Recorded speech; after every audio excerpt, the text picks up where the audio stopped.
everybody, it's Brandon Adams, the host of DawgNation Daily, the daily podcast for Georgia Bulldogs fans. You can tell me, does the voice sound better today or not? I guess it's slowly working its way towards a full recovery. Nonetheless, we'll have a good time on today's program. It's Jeff Sintel returning to DawgNation Daily today. Looking forward to talking a lot of recruiting with him. I'm actually also going to start the show with a little bit of recruiting talk as well. Some interesting stuff nationally being said about five-star defensive end Bryan Bresee. We'll address that. There's also an interesting look already out there, believe it or not, about how the college football playoff could shake out this year and why that could have major implications for Georgia. We'll address that. And as I said, we'll have a lot of fun here on this Friday as well, as DawgNation Daily begins right now.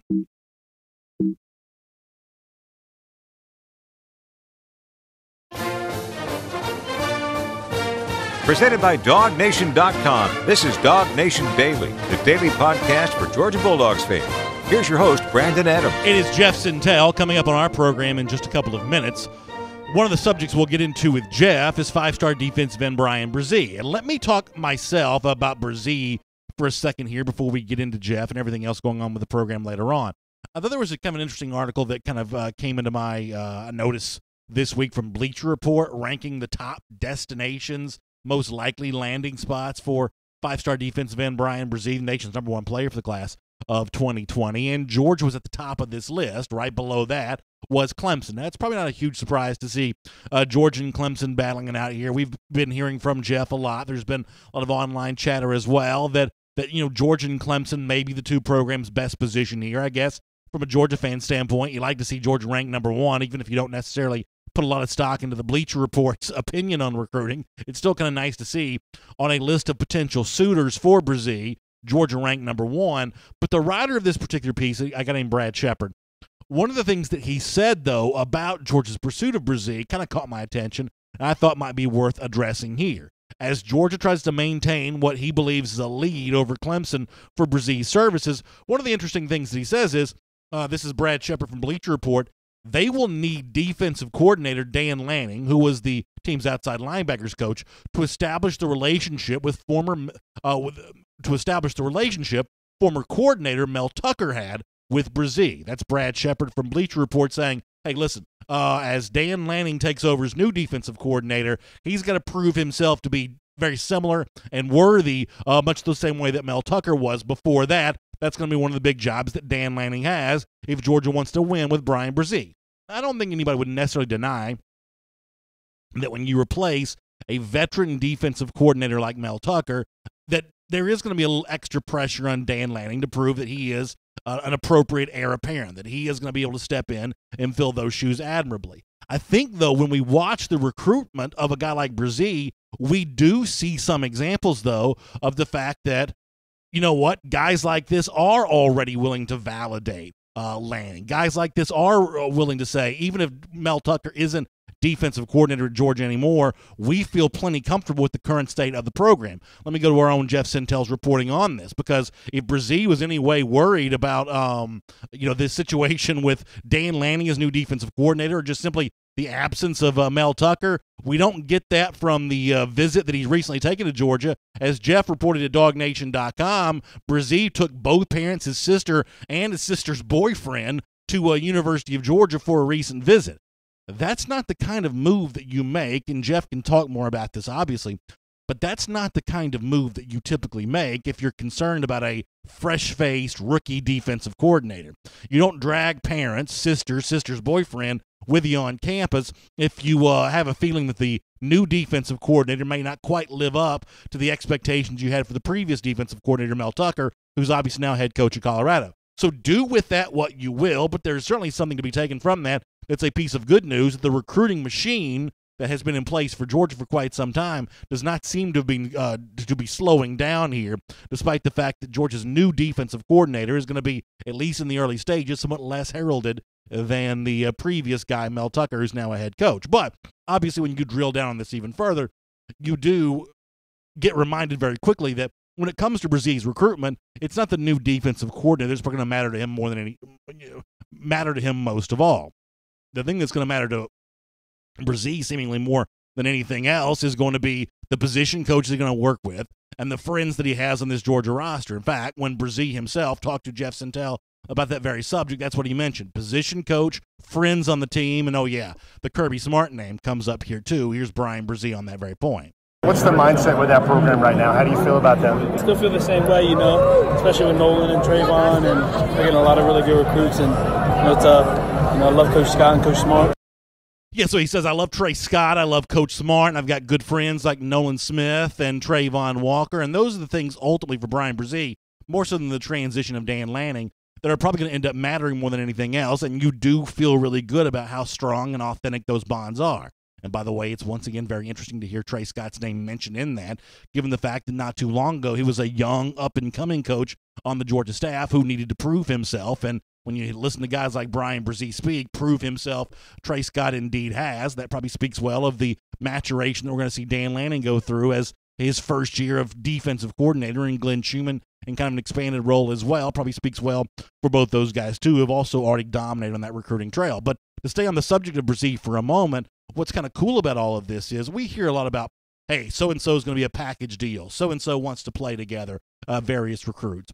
A lot of times those things kind of fizzle out over time, that friendships, like a lot of your own high school friendships that seem like they would last forever over the course of time, just competing interests, differences in opinions, better for me to go here, better for this guy to go there. A lot of the guys who grow up thinking they will play together end up not playing together. That's just the nature of life, not just high school football, but life itself.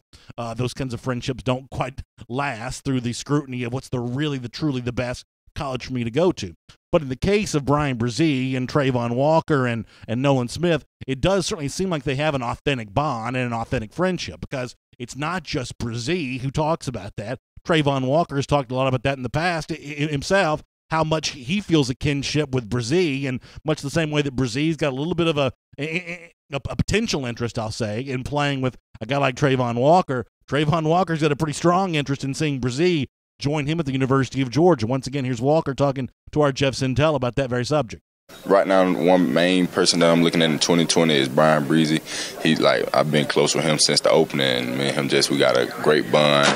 He's one of the guys that I consider like Nolan, one of my best friend type guys. And he's just been there, and I've been there for him whenever he needed me. He hit me up with recruiting, if he needs help in his recruiting process, he'll just hit me up and go from there. Trayvon Walker would go on to speak with Jeff Sintel about the fact that he's not the kind of guy that puts a lot of pressure on you necessarily, but in terms of being that friend that he can lean on or being that gentle nudge in the direction of UGA, he doesn't mind doing that, though. Here's more from Trayvon. I won't pressure anybody into making a decision for themselves, because I can't speak for no one else, but I'll just tell him it's a great place, because he can see for himself that it's a great place, and everything else just going to come. Sounds like you and Nolan might host him on his official or something like that. Oh, yeah. We got you.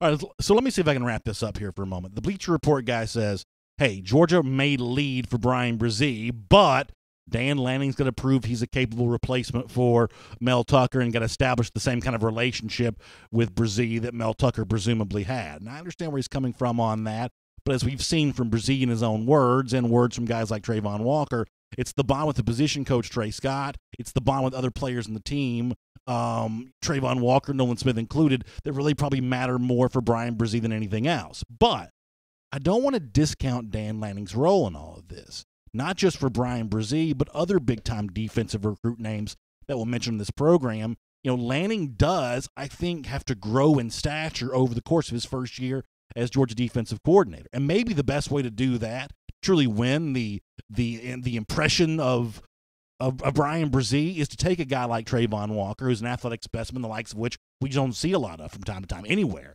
Nolan Smith the same way, 99th percentile athletes, and say, in your first year at Georgia, I'm going to be the kind of creative defensive coordinator that gets something out of you that is even beyond the expectations that the fans have. I'm going to find a creative way to use you at your best. For Nolan Smith, that means getting after the quarterback and really becoming a fierce pass rusher in year one. For Trayvon Walker, that means taking that great athleticism possessed as a defensive lineman and finding a way to use that as a part of a defense that could be stellar and help lead Georgia back in the college football playoff. If Lanning can do that as a defensive coordinator, young firebrand version of that coach in that role, not only will that impress Brian Brzee, but my guess is it'll impress a lot of other recruits as well. My name is Brandon Adams. This is DawgNation Daily, the daily podcast for Georgia Bulldogs fans. We are glad to have you with us, and I must apologize once again. Still working on getting that voice back to full go here. We've been doing a lot of remedies over the last 12 hours or so to try to get this thing back up and running. Hopefully, give me a couple days over the weekend. They'll be back on Monday, normal time, and hopefully by then I'll sound something a little more normal. It has been kind of a frustrating situation the last couple of days, so we appreciate you being patient with that, and I apologize if it's grinding your nerves. It's certainly grinding my nerves, but nonetheless, I'm glad to have you with us live on video, 10 a.m., DawgNation, Facebook, YouTube, Twitter, radio at noon, of course, on Athens Sports Radio 960 The Ref, and in podcast form, as we like to say, anywhere podcasts can be found, including the world-famous DawgNation.com. We're glad to have you on the show today. It'll be Jeff Sintel later on. We'll get more of Jeff's thoughts on Brian Brzee and kind of everything else that's been going on with UGA recruiting. I joined Jeff briefly on Before the Hedges on Wednesday. I was actually taking a little bit of vacation time over the last couple of days, but I did pop in on Before the Hedges this week. We didn't get a chance to talk any recruiting, though, so this will be our first time Jeff and I talking recruiting in quite some time. So we'll have a good bit to catch up on. We'll do that coming up over the course in just a couple of minutes. Let me, though, spend some time talking about something else. You know, around here we believe it's never too early to start talking about the upcoming season, and here we are, you know, as the calendar's in February getting ready to move towards March. We think we are in that kind of preseason mode of already starting to think about what this fall is going to look like. After all, it's just a hop, skip, and a jump from spring practice, and once G-Day's over, it's just a hop, skip, and a jump from the start of the regular summer camp that leads to the start of the season. So we're essentially there and a part of this, and it's not too early to start thinking about how Georgia's positioning is coming together for the college football playoff and what's a potential landmine for Georgia. So to set this up, let me go back in time.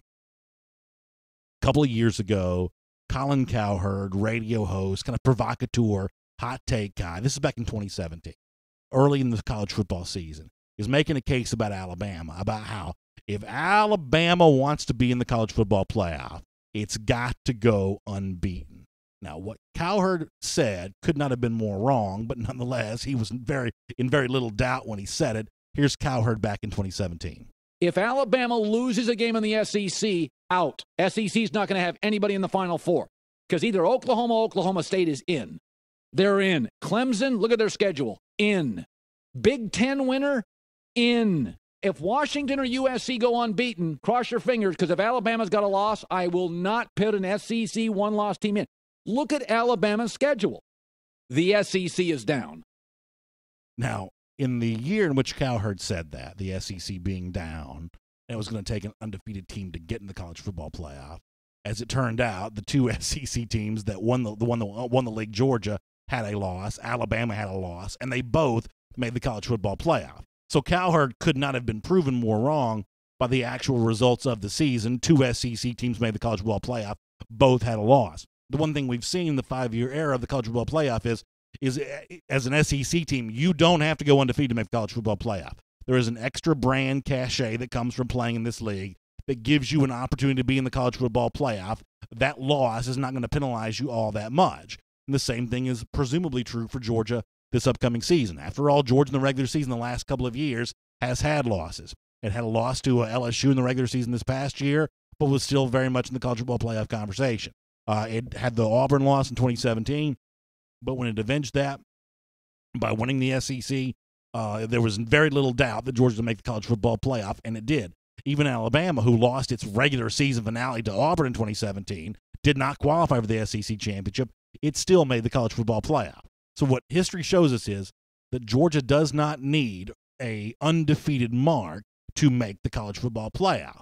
But with that said, Georgia might still need to really think about going undefeated in 2019. What leads me to this conclusion is I saw where Brett McMurphy, who's a longtime college football writer, writes for, I guess, a group called Stadium Now. McMurphy kind of put this out on Twitter, but he has his bold projections for the entire season, including the fact that he's got Clemson and Georgia playing in the national championship. Now, for most Georgia fans, that's kind of a good news piece. You like the idea of a national writer projecting your team to go to the national championship.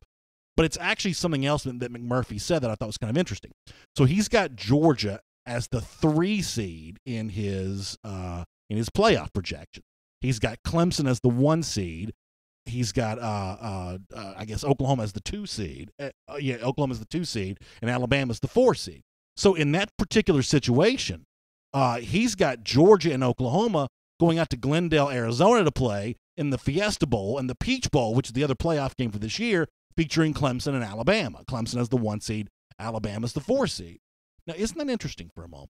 Think about this, that if Georgia somehow can find a way to go undefeated, if it can somehow find a way to be unblemished, it has a chance to be that number 1 seed and get the more advantageous playoff positioning, which is a chance to play in Atlanta. You want to play Mercedes-Benz Stadium if you can, but if it doesn't have that, if it doesn't have that 1 seed, two of the teams that geographically are also very close to Atlanta, Clemson only about 90 minutes away, Alabama just a couple of hours away, about three and a half hours or so away, they're both going to want to be in Atlanta too. So it's really interesting to think as you go into this 2019 season that you start looking into the college football playoff, you have these 3 Deep South teams, all 3 very close to Atlanta.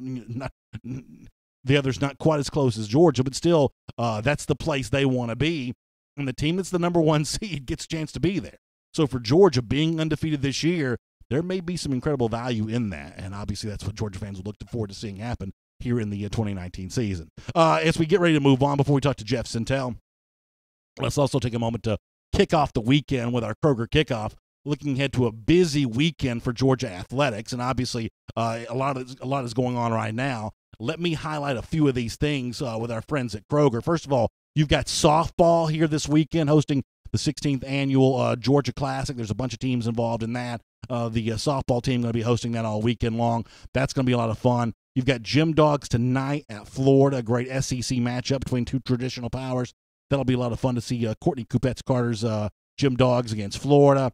You've got baseball this weekend hosting UMass Lowell. That's a Friday through Sunday for the Diamond Dogs getting back going here. And then you got the Lady Dogs in basketball again on Sunday at Alabama. And how about the great story of Joni Taylor, who gives birth to her daughter and I guess was back coaching again last night? What an incredible story that is for a really cool thing. Joni Taylor just seems like a great coach and doing a great job with the Lady Dogs. It's a lot of fun to see. By the way, speaking of Kroger, who brings the Kroger Kickoff to you every weekend here on DawgNation Daily, make sure you come out and join Kroger Chef Jr. for a guided kids cooking experience, which includes an apron and patch, a chef's hat, a recipe card box, and spatula. It's all just $7. And in March, Kroger Chef Jr. is going to be featuring chicken salad. That's March 2nd and March 16th. That's coming up soon. 2 opportunities this month, so make sure you check that out on the 2nd or the 16th. You can go to KrogerChefJr.com to find your closest Kroger store participating in Kroger Chef Jr., and you can reserve your spot today. That's going to be a lot of fun. All right, we got a lot more stuff to do on the program later on, including a kind of a weird, I guess, conclusion to the story yesterday involving the technical foul in the Georgia-Mississippi State game. Kind of an interesting reaction to all that. We'll get into that later on. But for now, more on UGA recruiting and everything else going on in the build-up to the 2020 class. Let's talk to Jeff Sintel right now.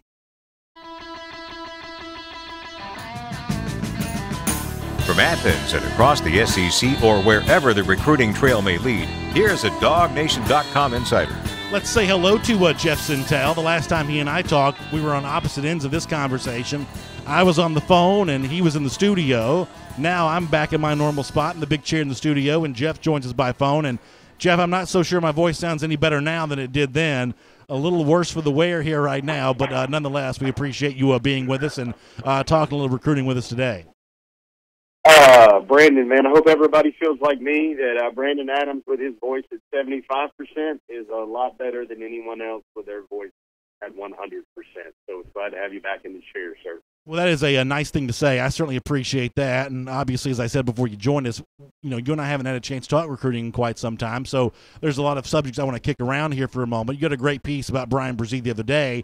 We talked about Brzee before you joined us here and some of the online chatter that's out there. It certainly seems like there's a growing consensus that this is going to come down to a Georgia-Clemson battle for Brzee. Based on your own reporting of this and the number of family members he brought with him to Georgia, certainly seems like there's plenty of reason for Georgia to feel good about this. But obviously on the Clemson side of this, it seems like those fans are feeling pretty confident too, right? Yeah, this is just going to be interesting, Brandon. I would say that, I don't know, anybody that follows the online chatter as much as a gentleman like yourself does, they'll notice a very clear trend. I would say it is my summation here, but I would say Georgia has been in a top 2, top 3 spot for Brian Brzee about as long as anyone. Clemson has came in and maybe kicked down the door a little bit with his recruiting. He had a great visit, which prompted that flurry of crystal balls and the like, which is what everybody kind of normally notices after a visit. He made another great visit to Georgia, and I just think this is what it is. This is the nation's number 2 overall prospect now. He dropped down to number 1 after Zachary Evans got a bump across the algorithms for the 24/7 Sports Composite. But this is, until this point, the nation's number 1 wire-to-wire recruit up until lately with Zachary Evans. And Brandon, this is a kid, I don't know if you ever saw this online, but he's about 6'5", 6'6", 280. He can dunk a basketball, but he can also put away a full-pound hamburger in less than 10 minutes, and that includes a dollop, a huge side of large fries. So, I mean, that's the kind of kid, these things, simply said here, guys, it's going to be a highly contested recruitment. Last time he and I had a really good conversation about his timeline, he was probably looking and thinking of doing it on the first day of the early signing period later this year. So guys, that is a lot of time to go, a lot of unofficials, a lot of potential G days, a lot of potential summer days, a lot of time to go. Probably you think about the Texas A&M game as an official. You would think about the Notre Dame game as an official. Maybe Brian Brzee might slide into that late December landing strip for a lot of 5-star guys for the program as well.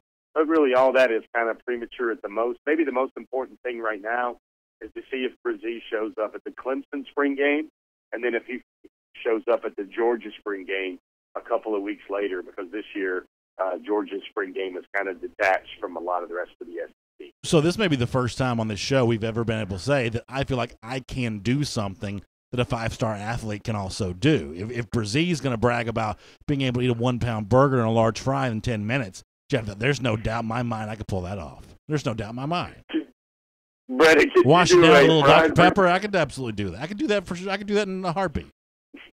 Can you do that? Can you do a Brian Brzee tribute show one time from Marlowe's Tavern maybe, and we'll have you knock down a hamburger in 10 minutes just to show your support for the recruiting effort for young Brian? Well, now, to be fair to our friends at Marlowe's Tavern, that's chef-inspired food. I don't know if they want to be a part of like a gimmick, like a carnival sideshow. I don't know if that's what they want to do out of this, but if called upon, I will serve. That's all I'm saying. If called upon, I will serve. Maybe if he does commit to Georgia, we're not going to put you on a billboard in 30-degree weather like a radio shock jock or something, but maybe if he does eventually choose Georgia, you will knock down that full-pound hamburger in tribute. Yeah, I think I probably could pull that off. Let me go back to a slightly more serious subject. One of the things I talked about yesterday, and this kind of unfolded while I was gone, I thought the rollout for Dan Lanning was kind of odd. I just do. I think that Georgia owed it to him to maybe publicize him as new defensive coordinator a bit more than it did. And part of our lead-in on the Brzee topic today was, some guy for Bleacher Report saying, hey, Lanning's got to earn that credibility the same way that Mel Tucker did for recruits like Brian Brzee. And I kind of understand where the guy's coming from when he says that. You obviously speak to these recruits very closely, very regularly. How do they feel about Dan Lanning as defensive coordinator? Do they even care because they're so focused on their position group and their position coach? How much does Lanning have to earn credibility with these guys, and how much is it Georgia's job to kind of hype him up to these guys to make them feel like he's the next big thing, up-and-coming defensive coordinator? Well, Brandon, I'm going to unpack 2 words as I kind of try to kick aside the frog in my own throat here. The word brilliant and calculating comes to my mind, and this was another predetermined dance move on the recruiting trail for Kirby Smart. Here's why. Kirby Smart, hired Dan Lanning to be a great position coach, a great on-field coach, but also another one of those tremendous, black belt recruiters for Georgia. And here's what he did. Dan Lanning, over the last year when he was serving as outside linebackers coach, got to know a lot of guys really well. Kobe Dean, Nolan Smith. He's been instrumental in his Octavius Walker recruitment. Mikhail Sherman up there, the 5-star outside linebacker in D.C. And he was the guy that was always available, always talking, always engaging, very genuine, very friendly, kind of like that that new recruit on the coaching staff, which is what he was, trying to earn his place, trying to carry as much water as he could, just trying to outwork everything on the recruiting trail. Well, now all of a sudden, the ascension of Dan Lanning, the defensive coordinator, now has him as one of the 2 or 3 most high-profile jobs on the coaching staff at the University of Georgia. And now all those ingrained, well-simmered relationships, kind of like that chef-inspired food at Marlowe's, my man. All of a sudden, now Dan Lanning, who's been talking to these recruits and investing so much time in these relationships, all of a sudden that guy is no longer one of the younger coaches, one of the newer hires on the Georgia staff. That's the defensive coordinator. And I think Kirby Smart's method here was proven to be extremely effective, because one of the things you saw on Twitter when the reports came out about Lanning moving up to the defensive coordinator spot at Georgia, when all that became official, as you saw a 5-star like Mikhail Sherman up there in D.C. Echoing his appreciation for the fact that Dan Lanning was now the defensive coordinator at Georgia. I'm not going to call it a Trojan horse. It worked out well in Georgia's favor, but it sure looks like that so far. Yeah, that's a good point. That's obviously a pretty good endorsement from a guy like Sherman. But the fact that Georgia's played this somewhat coy, do you think that the way in which the Tosh Lapoy thing kind of fizzled at Alabama this year, at least reportedly based on some whispers from the inside, is that one of the reasons why Georgia's taking it so slow with Lanning right now? Well, I don't know. I one of the theories I have is kind of just one of the, I guess, off-season weight room workout rallying cries for the Bulldogs right now. You guys have seen the T-shirts or the signage across Georgia and some of the videos they've sent out and shared across social media. There's the phrase "do more" that's just become very popular. Well, I think that's working hand in hand with a little "do more" and "stay left" right now for the coaches and the coaching staff at the University of Georgia. And maybe that includes Kirby Smart. Maybe that's a theory behind why the Bulldogs head man is not showing up for as many media opportunities as maybe he used to, and everything else like that. I think Kirby Smart, I think that the time when they're going to find the right time to talk about Dan Lanning, I think he will have his moment. But again, that co-intersects with Kirby's overriding philosophy that the coordinators aren't available to the media except at very specific times, basically just 2 times during the season. And then that would be a little time out of turn for Lanning with a lot of other things going on. 5-star tight end Arik Gilbert recently tweeted that he was back on campus at the University of Georgia. Jeff, how important is it for Georgia to keep getting these little sprinkles of unofficial visits from guys like Gilbert? I guess in particular, I do mean Gilbert. How important is it for Georgia to get him on campus as much as they possibly can? Well, it's highly important. Arik Gilbert, we rated this week on Before the Hedges, we rated the most important target for Georgia. And while I don't think the tight end group is as important as maybe some other overall needs for the class this year, some combined things like the running back spot, 2 running backs, multiple defensive linemen, I kind of weigh a little bit higher than what the Bulldogs are doing with Gilbert. But when you look at singularly individual recruits, I had Gilbert number 3 on kind of the top targets list, because here's the very stark reality for Georgia fans. When the 2020 season rolls around, the only tight ends that are currently on the team that will still be there are going to be John Fitzpatrick, and that's going to be Brett Seither and Rylan Godey. 2 of those guys have never played a snap for Georgia. None of those guys have caught more than 5 passes in a season for Georgia. So obviously Georgia wants to add a little bit more to that tight end spot with another true 5-star tight end. The last one of those is Isaac Nada. But I would dare say that Gilbert's athleticism and skill set and overall just the way he looks and the way he performs. Brandon, he caught 15 balls for 295 yards and 5 touchdowns in a game earlier this year. And I do think Todd Hartley in Miami, his work with tight ends there, recruiting guys like Brevin Jordan, working with guys like David Njoku, they've called Miami tight end U in some circles with Jeremy Shockey and everything else like that. I think that's going to do well for Georgia right there at the tight end spot with Arik Gilbert, who is a definite priority. And another one of those Georgia worry about Clemson bare-knuckle brawls a little bit for a hot recruit in 2020. And wouldn't you agree that it almost puts a little bit more pressure on Georgia to get this one done, just given the fact that, you always want to get 5-star guys from your own state, but given the fact this is such a unique prospect, the tight end position, it's unusual to see a tight end who's this athletic, who kind of almost redefines the position. that to a certain extent puts more pressure on Georgia to get this done. Is that fair to say? It does, and I mean, this is one of those, Gilbert has explained to us how Georgia kind of looked at him. They look at him as a guy that can elevate the program and change the position and do big things, and he's been a clear need. Funny little story Gilbert told me.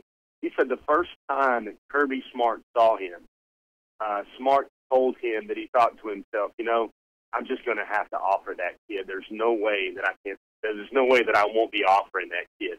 First glance type things, and hey, Georgia offered Arik Gilbert way back, way back in July of 2016. So that is a long time for a prospect as well. And he's a guy, you look at him, this is one of the things we're kind of exploring a little bit today on the side. I tried, and man, I needed a weight belt for this one, Brandon. I tried to rank the greatest hits so far for Kirby Smart on the recruiting trail. And let's just say I had to use a couple paragraphs to click through all of these. And you start chronicling things like, a small teaser is, something like signing the nation's #1 overall prospect in Nolan Smith doesn't even make this list, my man. That's an honorable mention because you think about everything with Kirby Smart in Georgia. You think about the running back, the offensive lineman, the split, that entire 2018 class.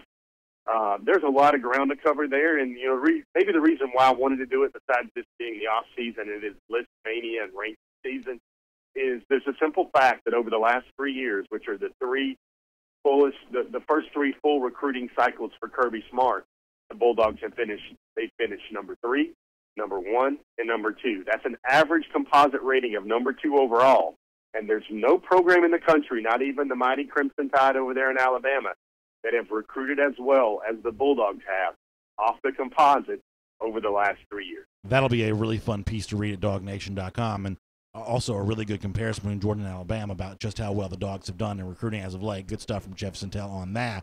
Jeff, let's talk about Julian Fleming here for a moment, who recently put Georgia in his top 6. I know you've written about this at DawgNation.com. I'd love to have folks check that out. But for the people who are kind of getting up to date on this big-time 5-star wide receiver, where do you think things stand within this top 6 between Fleming and UGA?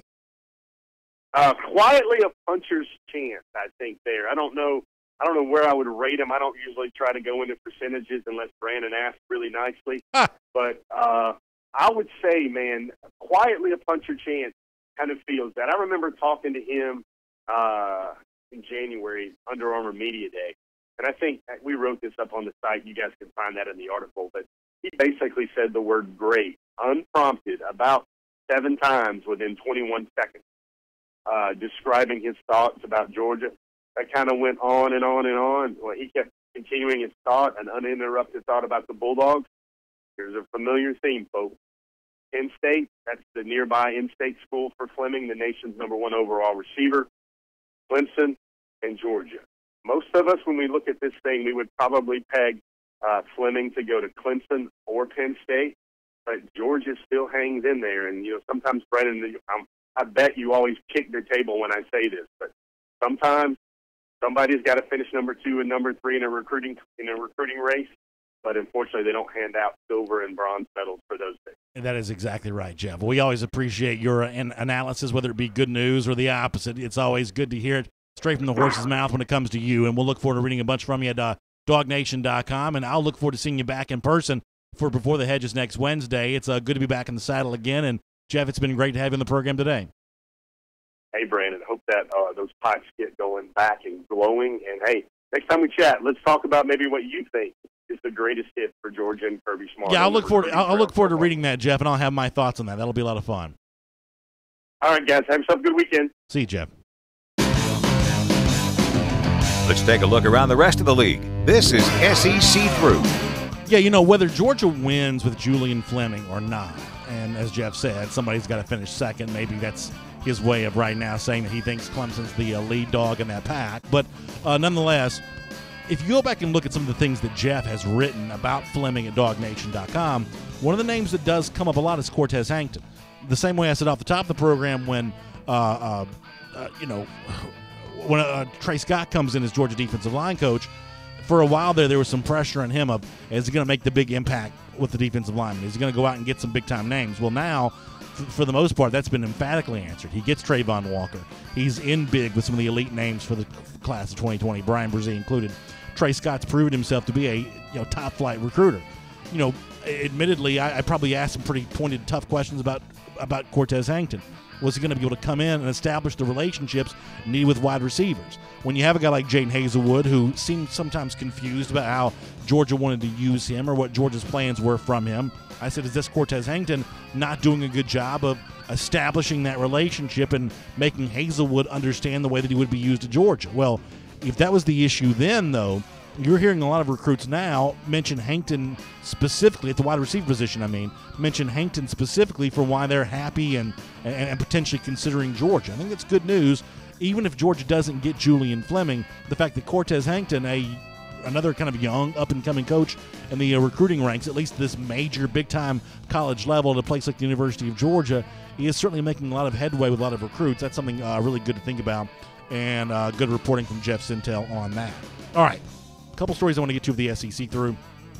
Before that, though, let me remind you about my friends at Engineered Solutions of Georgia, who do a lot of great things. Whether you've got a foundation issue at your home or you've got a wet basement or a damp crawl space, they kind of do all that kind of stuff. It's foundation repair, it's basement waterproofing, it's crawl space encapsulation, and what makes them unique and kind of stand out from everybody else is they're the only foundation repair company that I know that has a full-time engineer on staff. That's one of the only ones that DawgNation would trust. So if you've got any kind of issue like a wet basement or a damp crawl space, or if you just kind of have that like sort of leaning look to the house, you think, well, something may not be quite right with the foundation, you really want them to come out and check you out and get you taken care of, because they're going to get you right back. It's not going to be as hard to fix as you might think. They're going to be good at getting it fixed for you, and they're very easy to get in touch with. Just simply give them a call at 678 ESOG now. That's 678 ESOG now. You can get in touch with Engineered Solutions of Georgia. All right. So a couple of people have pointed that out online. I think this is kind of interesting. This has been kind of a hot topic on Twitter. Are you aware, and I know some people got upset with me yesterday because I was too bothered by the whole Auburn schedule switch, but I have to admit it has kind of irritated me a bit. But are you aware that when you go to 2020, which is the first year the new schedule for Auburn will be in place, that if the Auburn-Tennessee switch happens the way that it normally does, where Georgia would play that like first Saturday in October, and if the typical spot for a rotating SEC West game, now this year Georgia's playing one in late November, but if you want to go back and look at the 2018 schedule, it played LSU in kind of mid-October. Are you aware that in 2020, Georgia could play the same schedule that Auburn just complained about? Having to play Georgia and Alabama very close together, there's a chance that Georgia could play Auburn and Alabama in back-to-back weeks. Now, if that does not irritate you, I don't know what to tell you. That Auburn complains, whines. Georgia says, okay, we'll help you out. And Georgia ends up playing the same schedule, and that won't be home and away. I guess it'll be home with Auburn, away with Alabama, because they are going to Alabama in 2020. That's a rotational SEC West game that year. But, I mean, come on. That's another reason why Georgia, I believe, should not have cooperated with all of this. I saw where LSU defensive tackle Davin Cotton was in the transfer portal, took him out of the transfer portal, and now is going back in the transfer portal. And this is a former four-star recruit, so this is kind of a pretty good prospect. But here is, to me, the unspoken issue with the transfer portal. It's not the guys who leave the programs. It's the guys who threaten to leave the programs, kind of flirt with leaving, have one foot in their new school and potentially one foot at their old school. That's what's going to make really, really hard for coaches to coach. And after spring practice, it's going to be really interesting to see how many guys around the country do this, Georgia included, hopefully not at UGA, but you never know. That's, I think, the unspoken issue with the transfer portal, and that's probably worth paying a little bit of attention to. I saw where there's some emails released from the Texas A&M president who's talking more about the unlikelihood of the Texas A&M series being played again. And honestly, this entire story has always been like really irritating to me, because I've always felt like there was a lot of passive-aggressive behavior between Texas and Texas A&M. They talk about each other nonstop, but yet when it comes time to play each other, they don't do it. And as the SEC guy, I'd love to have A&M's back on this, but the truth is A&M's been just as guilty as Texas. There's no doubt in my mind that in some of these Texas Bowls in previous years, there was an opportunity for A&M to play Texas in a bowl game. I believe the Aggies probably used the SEC as a cloak to keep from having to do that. I just think this entire thing is unseemly. If you're not going to play each other, stop talking about each other one way or another. Some of that kind of stuff is just getting a little bit irritating. And then one more story I wanted to mention, and y'all are probably already aware of this. The truth is, this kind of slipped through my radar. So Derek Ansley is going to be the defensive coordinator at Tennessee. This happens last Friday, I guess. So I completely missed this. Obviously, we talked about the fact that he was going to be added to the Tennessee staff, but the assumption was, at least for me, that it was going to be defensive backs and kind of co-defensive coordinator, and they were going to have like a million co-defense coordinators. But the truth is this is just a flat-out demotion for Kevin Shear, who's staying on the staff, but not as a defensive coordinator. He's just back to being like a special teams guy and a linebackers coach, and Derek Ansley's going to be the DC. Now, Ansley is probably worthy of being an SEC defensive coordinator, given the success that he's had both as a recruiter and as a coach at the NFL level. But to demote your current defensive coordinator in order to hire Ansley, this is a little bit of a tricky needle to thread, I think. This is the kind of thing that, boy, there's already a little bit of a potential powder keg at Tennessee anyway between Pruitt and Fulmer. And now you just added, what's that gif where the guy tries to pour gasoline on his campfire and it just blows up the whole backyard? Now you've got kind of like the Derek Ansley thing, who may end up doing that. I mean, if you're Kevin Shear, do you want to stay at Tennessee in the long haul? And boy, that's a pretty interesting story to keep track of, and we'll make that your SEC through. Okay, so let me go back to the basketball thing for a moment. And I know that some of y'all are going to say that I'm being unfair here, and if I am, I want you to tell me. But I do have to admit that I was a little bothered by something. So when, first of all, they found the guy apparently that threw the beanie toy. They're not going to release his name publicly for obvious reasons, but they have found him. So actually, let me hold off on that for a second. Connor showed the quote. I want to hold off on that. Let me start with Tom Crean here. Crean, at the end of the basketball game against Mississippi State the other night, his number one argument for why he did not think it should have been a technical foul was simply because he didn't know how the officials could determine, obviously, who it was that threw the beanie toy. Was it a Georgia fan, or was it some sort of non-Georgia fan throwing the beanie toy? If you listen to Crean speak about this, that was the essence of his argument. Let me let you hear Crean in his own words to discuss that. Here is Tom Crean saying, if you don't know who threw the beanie, you can't call the technical foul. Here's Crean. I mean, I know what the rule says. I know the rule says that you've got to be able to know who did it. That's pretty hard to know in that situation.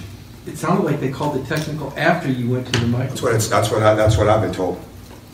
I just have to talk to the league, see what they say. But I'm pretty sure that you can call one if you know whose fan base threw it. So if you're watching a video right now, our little graphic on the bottom of the screen says UGA identifies toy thrower. You know, this is kind of a weird job when that's a topic that's being discussed, of UGA searching to identify the toy thrower. But nonetheless, Tom Crean says you can call the technical foul if you knew who threw the beanie toy. But his insinuation is you can't know who threw it in the heat of the moment like that. So Crean is essentially saying, don't call a technical foul if you can't be sure who threw it. Well, here is where I wish that Greg McGarity, and I'll admit there's a chance I'm being unfair. There's a chance that McGarity's doing what he's supposed to do here, and I'm not being fair to him by bringing this up. But this is where I wish that Greg McGarity would go about his business slightly different. So less than 24 hours after Crean makes that impassioned plea of, how about you not call a technical foul because you don't know who threw the beanie toy, McGarity talks to the Athens Banner-Herald, Mark Weiser. This is what Weiser writes. Georgia reviewed camera footage inside Stegman Coliseum after the game Wednesday and has identified the person it showed through the stuffed white and black bulldog. McGarity said it was a Georgia fan. Can we not throw our coach under the bus like 24 hours after one of the most agonizing losses of his career? I mean, this is like the kid from your 5th grade class who tells the substitute teacher, excuse me, you forgot to give us homework. Are we going to really believe that Georgia went through reels and reels of security footage only to determine, yep, it was a Georgia fan. You got us. The technical foul was accurate. Good job, officials. We don't have a leg to stand on here. I mean, would it be such a problem, as we get ready to wrap things up here, would it be such a problem to say, we reviewed the film, We've identified the thrower. We don't yet know what his motive was. Is that such a bad thing to say? I mean, I'm not asking you to lie, but is it so bad to say, hey, we found the guy, we don't yet know why he threw it? Because the fact of the matter is, if you wanted to sabotage the game, putting on some sort of Georgia shirt, if that's what this guy did, would be a great way to do that. All I'm saying is, and I'm sure I'm being unfair here, all I'm saying is, would it be so wrong just to not, wait 24 hours before you kind of throw Tom Crean under the bus and say, guess what, it was a Georgia fan. Sorry, Coach, they were right to call the technical foul on you. By the way, RIP and peace to your privacy if Georgia can zoom in on you that quick inside Segment Coliseum as well. Nonetheless, 846 days. That's how long it's been since those lousy, stinking Gators have beaten Georgia. It's our Gator Hater Updater. We'll see you on Monday here on DawgNation Daily, and hopefully I'll have a better sounding voice. Talk to you then. Okay. And on video. Let's get ready for our R.S. Andrews cool down as we get ready to rock and roll and get through some comments, have a fun conversation. And I'll let y'all tell me, am I being unfair to McGarity by saying that to go public less than, I mean, this is like yesterday afternoon or something like that. I mean, this is this is hours after Tom Crean says, y'all are wrong to call a technical foul on us because you couldn't identify if it was a Georgia fan. And McGarity's like, yep, it was a Georgia fan. We found out. We found out that quick. I mean, first of all, how did you find out that quick? And how about we just go a little slower with the rollout on some of that kind of stuff? Maybe I'm wrong. Nonetheless, it's our R.S. Andrews cool down. Y'all know we love R.S. Andrews around here. And that's really true in any weather. You know, hot weather, you want your furnace to run well. Cold weather, you want your air conditioning to run well. But it's not just that. You know, it's the plumbing, it's the electrical. You know, they're the guys that we trust to play all the positions. There are utility guy that plays really any position out there. They're the ones we trust around here at DawgNation. You can find them yourself at rsandrews.com. Listen, they do only the work that's requested. They're not going to do a bunch of extra stuff that you don't need. They arrive on time when promised. We just really, really like R.S. Andrews. You're going to really like them as well. And so come on and give them a try by going to rsandrews.com. And they will take really good care of you. All right. Let's get some comments here. Dustin Williams says, I think fans just want to feel like Greg McGarity has Georgia's back. Repeatedly, it feels like he cares more about what others think than what UGA coaches or fans think. I think that's probably a pretty fair point. I do think that's a fair point, that you just want to feel like you've got an advocate for you in that role. And even if things don't go anywhere, you still like the idea of somebody speaking up on your behalf. There's just something that's comforting about that, even if ultimately it doesn't lead anywhere. Willie Gray Jr. says, B.A., are you worried about the young coaching staff? I think it will be difficult to win playoff games without experience. I think that, I know this may sound like, what's the word I'm looking for? Like trite or whatever, but I think for the most part, Lanning saying that a lot of the coaching decisions that are made in the week, I think there's a chance that's probably true.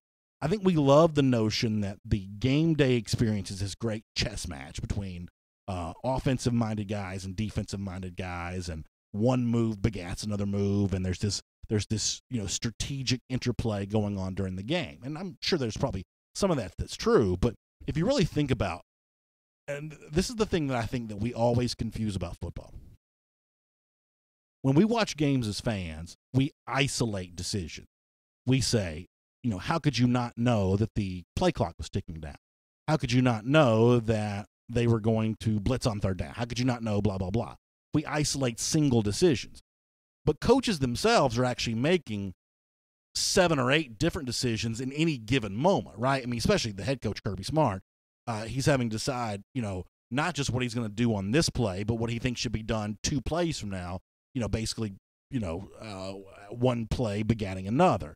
And the only way that really works is by automating some things. You have to, the same way you drive. I mean, how many times have you driven home and you think back and think, gosh, I don't remember a single thing about how I got here. The whole thing was just kind of automated, right? Coaching has to become automated to a certain extent, which kind of leads me back to the idea of the young coaching staff. That automation takes place during the week, and it is kind of done by committee probably. And it ends up being this kind of amalgam of the different ideas coming together to make all that possible. And so ultimately, I don't think the young coaching staff's probably going to be that big of a deal. I'll also say about Alabama, I think that Alabama is throwing Tosh LaPointe under the bus for the loss in the national championship game. And yes, they've got sources within that program who say, well, it was actually a problem all year long. They took away the play calling duties and responsibilities from him earlier in the season. That may be true, but that's also conveniently true at this point, I would suggest. So, while the young coaching staff for Alabama seemed to be a problem last year, that seems to only be conveniently coming to the surface now. So I guess do with that what you will. Daniel Moore says Jim Donnan for new AD. Listen, I love Coach Donnan. That'd be great. Let me go over to YouTube and get some comments over here on YouTube for a minute. And y'all, I am sorry about my voice here as a part of our RS Andrews School Down. I'd give anything if this thing sounded better.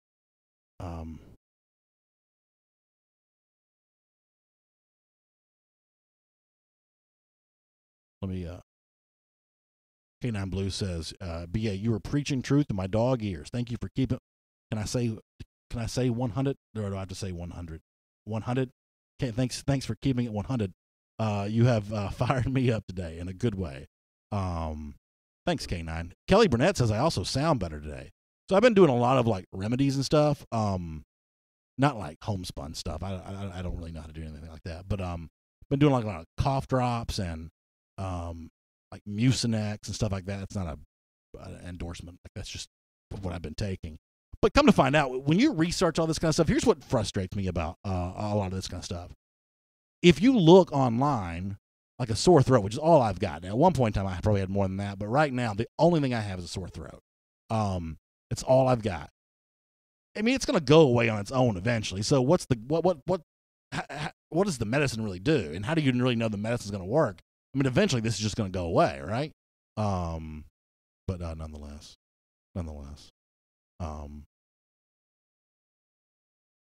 John Adams says, were you disappointed in the McGarity extension?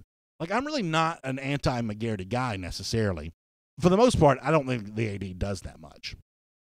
I mean, I think that, and I'm also probably not as like, and some of y'all have like not loved me when I've said this before, but I have to admit, I'm not as big into like facilities as everybody else is. Now, I don't not want Georgia to have them, and clearly the indoor practice facility has been a godsend of the program. The West End Zone facility it serves a great purpose as well. But I'm never going to be one of these guys of, hey, if you want to win a national championship, you're going to make sure the coaches have nicer offices. That has never made any sense to me.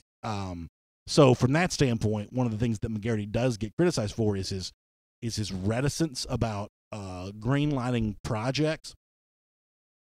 That's not as big a deal to me as other people because I'm just not facilities crazy. I think that certain facilities are necessary and important, but even when it comes to like a weight room, I don't necessarily understand how a bigger weight room makes you stronger. I don't necessarily understand that. If there's new equipment being added in, well, I'm obviously going to be for that. I'm not anti-facilities as it is, but one of the things that McGarity gets the most grief for is kind of pumping the brakes on some of these facilities expansions. But for the most part, I'm just kind of, I guess the phrase is like agnostic or ambivalent. I just kind of, whatever. I mean, obviously, Georgia's gotten great use out of its indoor facility. And as I said, the West End Zone thing is both a cool look to Sanford Stadium and the kind of thing that for recruiting is going to serve a great purpose. But, I mean, I'm not one of these guys who says, hey, you got to build a football building as big as Clemson's or as big as Alabama's. Otherwise, you can't win a national championship. I don't really quite know how you draw the line from one to the other. So, ultimately, I don't much care if it's McGarity or somebody else because if it's not McGarity, it's probably going to be someone kind of like McGarity, I guess. There's no person out there that I think, oh, that should be Georgia's athletic director. I don't consider myself to be an anti-McGarity person. There are certain things that Georgia does that I wish they would do differently, but I'm not one of these guys who says that McGarity is a real problem for Georgia. Many of you are much more anti-McGarity than I am. That's been talked about a lot in a lot of different media avenues and arenas over the course of the last couple of days. There are a lot of Georgia fans who have significant problems with McGarity. One of the things that is also true is that as I get older, I don't have as much time to devote to other sports I used to. I try to watch baseball, I try to watch basketball. Those are the other Georgia sports that I try to watch the most of. But other than that, I just don't follow the other sports as closely. So if another sport's kind of lagging behind, emotionally, that's not going to connect with me the way it's going to connect with many of you. And that's another thing that McGarity sometimes gets some grief for is the handling of the other sports. But to a certain extent, that kind of flies below my radar because as I get older, I just don't have as much time to devote to sports like that anymore. Chime Dog says, how about a tablespoon of whiskey? Maybe that's not even enough. Is that really true? I mean, I'm not against it, but something tells me that that's not going to go the direction you want it to go. Valdosta, Georgia asked BA, which quarterback do you think UGA will end up getting? I think it's really interesting, especially with Robbie Ashford getting ready to make his move in March, I guess. I guess we're still in the March timeline for Ashford. That'll tell you a lot about how Georgia feels like things are going with DJ. Let me try that one more time. The voice got me on that one. DJ Uiagalelei. That will tell you a lot how Georgia feels about that. If it takes the Ashford commitment, then it doesn't really feel like it was in it for Uiagalelei to begin with, and it may not be.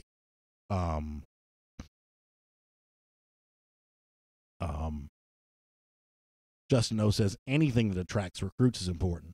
Recruiting is 100% the number one way to build a championship program. Completely agree with that. So if recruits want nice facilities and the bells and whistles, I'm all for it.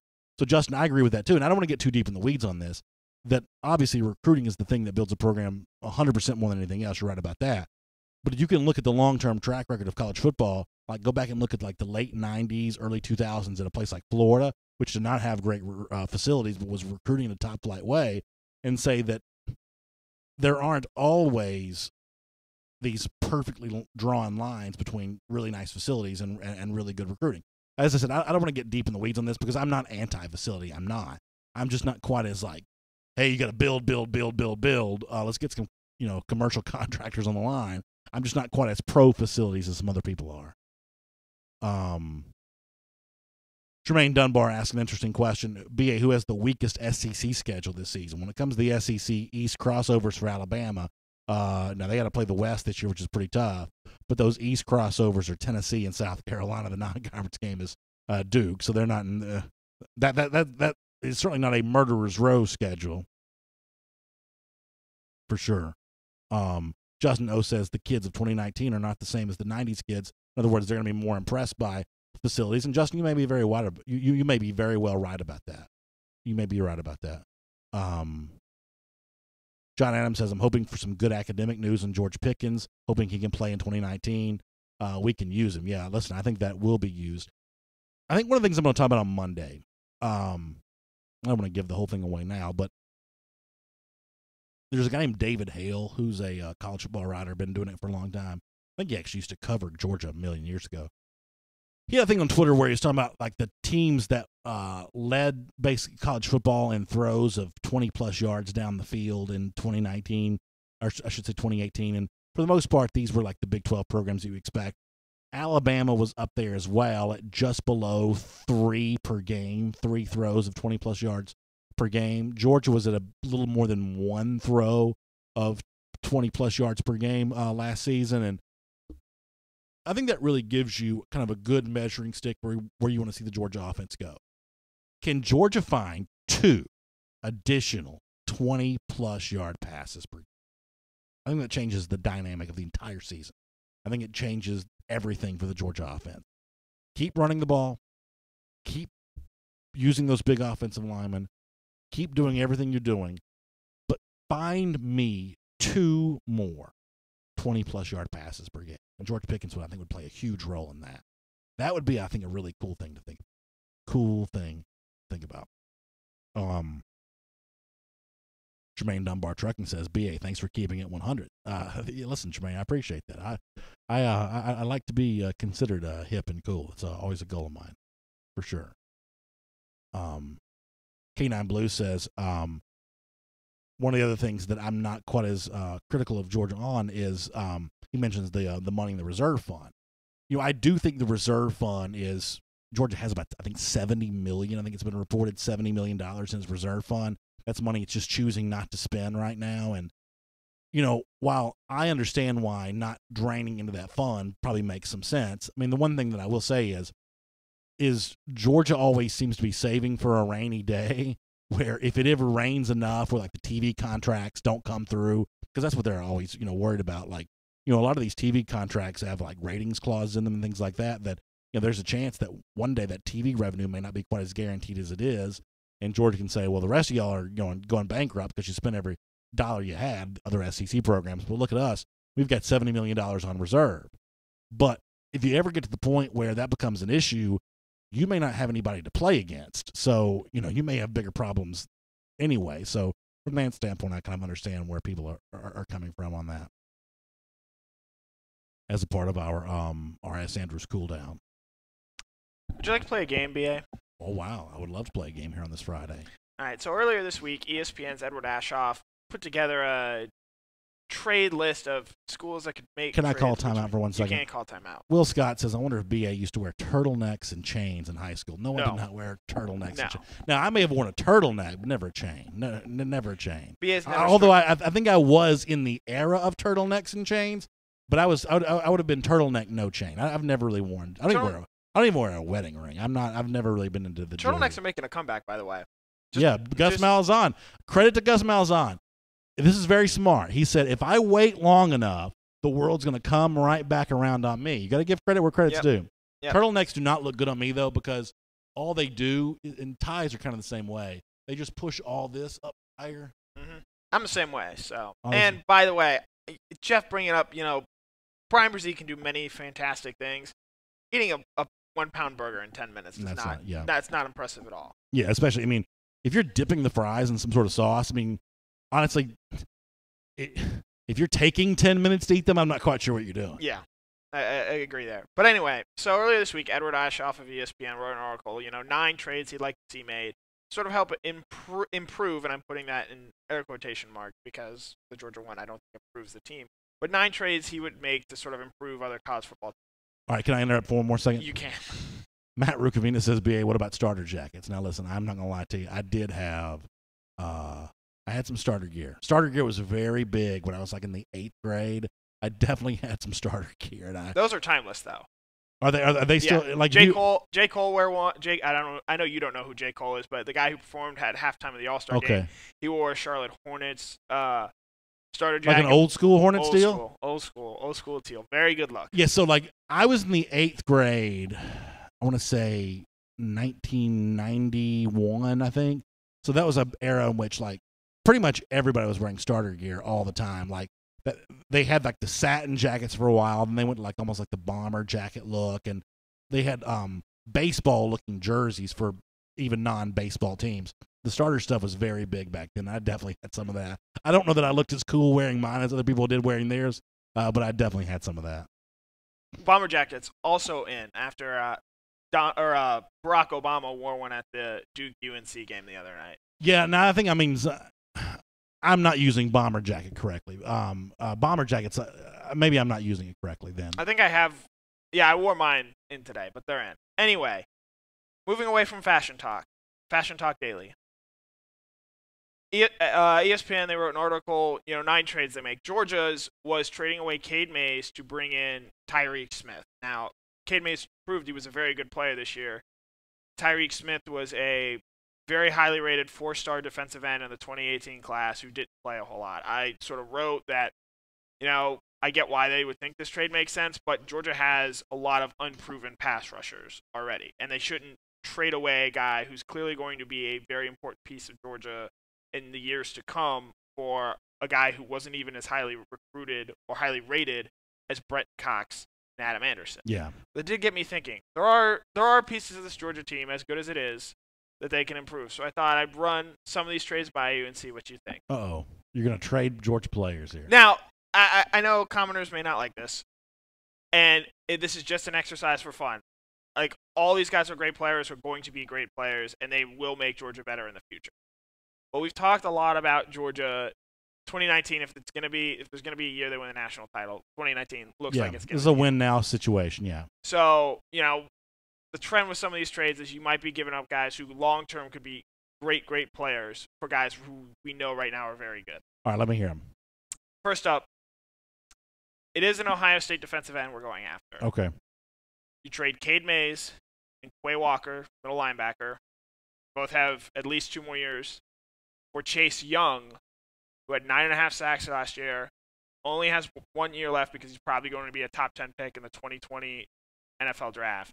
But he's arguably the best pass rusher in college football. Do you make that trade? Brandon Vernon's trying to stir up trouble in the Facebook comment section. No, I don't think so, because I think I'm going to be able to see Georgia improve its own pass rush this year with the personnel that it has. Okay. Plus, I'm not going 2-for-1. All right. Would you trade George Pickens to Auburn or Derek Brown? Now you're getting 1 year of Derek Brown, and you're giving up that 5-star receiver you so love. I might do that. You might do that? I might do that. Let Derek Brown do what he should have done to begin with. Now, this is obviously in a hypothetical world, but if I can put that guy in the middle of the Georgia defense, I mean, Georgia needs that run-stopping defensive lineman. If I had a chance to go after that national championship that way, I might make that swap. And then I can just get Pickens out of the transfer portal a year from now. Would you trade Quay Walker? And I'm not trying to trade Quay Walker. This next trade, there's a legitimate reason why. Would you trade Quay Walker, a one-time Alabama commit, for Jerry Jeudy? Now you're only getting 1 year of Jerry Jeudy because he's going to the NFL next year.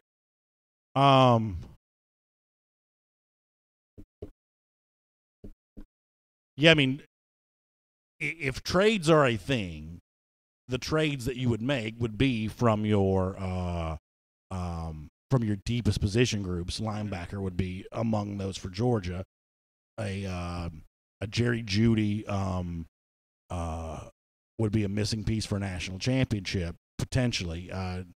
And if you take the last trade, you're telling me I could trade George Pickens and Quay Walker for Derek Brown and Jerry Jeudy. That's a pretty good trade. So you make that trade? I think I probably would. I just did Alabama, and I don't know if I want to go back to another Alabama player. What would you? And if you, I know this is pretty polarizing in here, but if you have any trade ideas? Well, people just don't like the idea of trading George Clay. Exactly. Right, yeah. So I might flesh this out into a full-fledged article you might see on DawgNation. I think the good thing if you're a Georgia fan is you feel like that you have, because listen,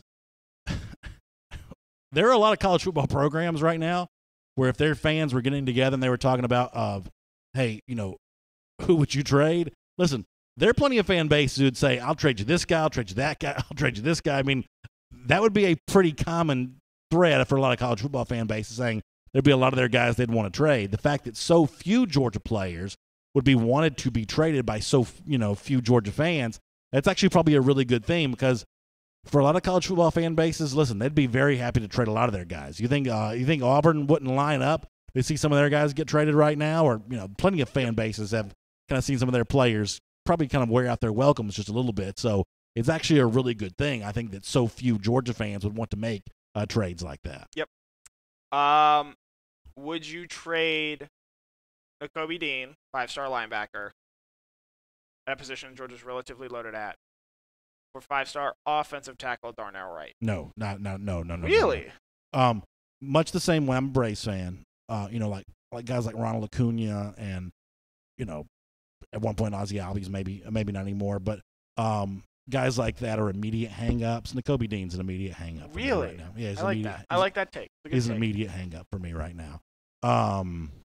For sure.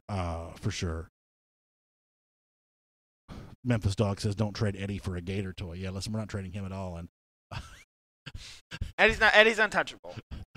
How funny would it be, though? I mean, listen, one of the things you'll never see is Eddie. Eddie will never be thrown onto the floor of any UGA sporting event either. That's never going to happen either, for sure. Great. By the way, G. Grace on our YouTube comment section, an Alabama fan, says, "Heck no, Nakobe Dean is a keeper." Yeah, I kind of feel the same way, Grace, and I appreciate you weighing in on that. Mike D has a question for you, Connor. He says, would you trade the Facebook crowd for the YouTube crowd? The YouTube crowd's growing on me a little bit. To start off, admittedly, I was a Facebook guy.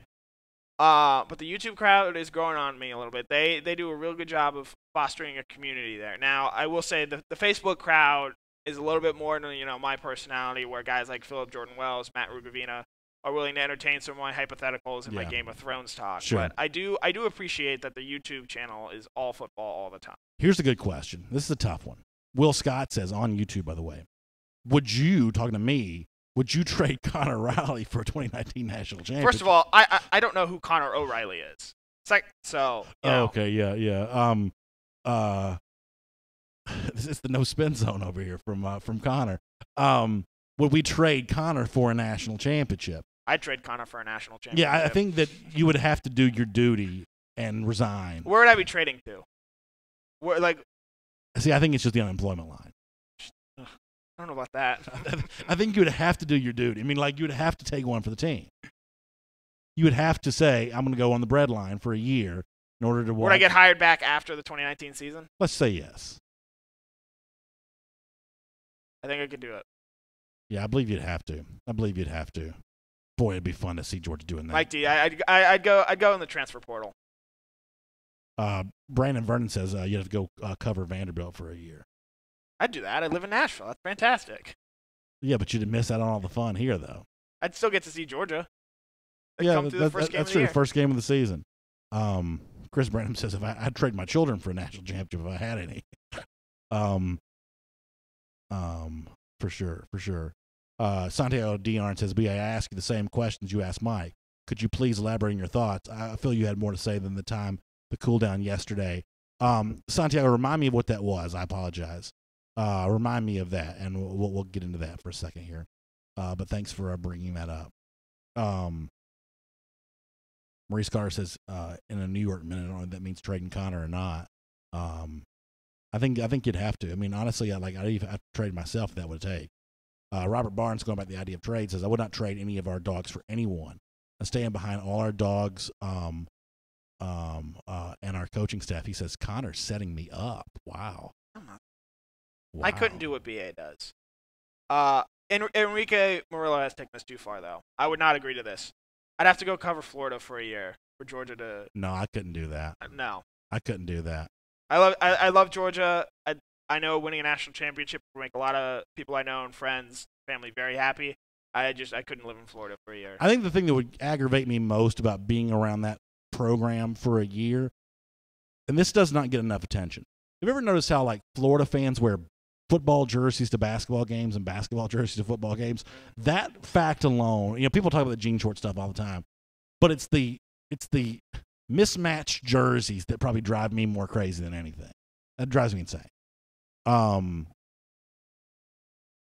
I don't know. They just, they love to make a big deal out of losing by 19 and, having a goal line stand and beating a Michigan team that was missing its 4 best defenders. But right, I can't wait till Jacksonville.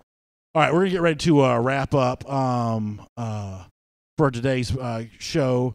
Hopefully by Monday I'll be sounding better. The honest truth is I feel like I actually sound a little bit better now than I did at the start of the show. When we first started today, the voice was a little weaker than even I expected it to be. But I feel like it's kind of gotten a little stronger over the course of time. So maybe by Monday it'll be back to normal again. Nonetheless, we appreciate your conversations, or certainly appreciate your comments. And thanks for being a part of our R.S. Andrews Cool Down. By the way, speaking of R.S. Andrews, no matter what the weather is, R.S. Andrews is the one that DawgNation recommends. They're the you call, we come, it's fixed guys. They arrive on time.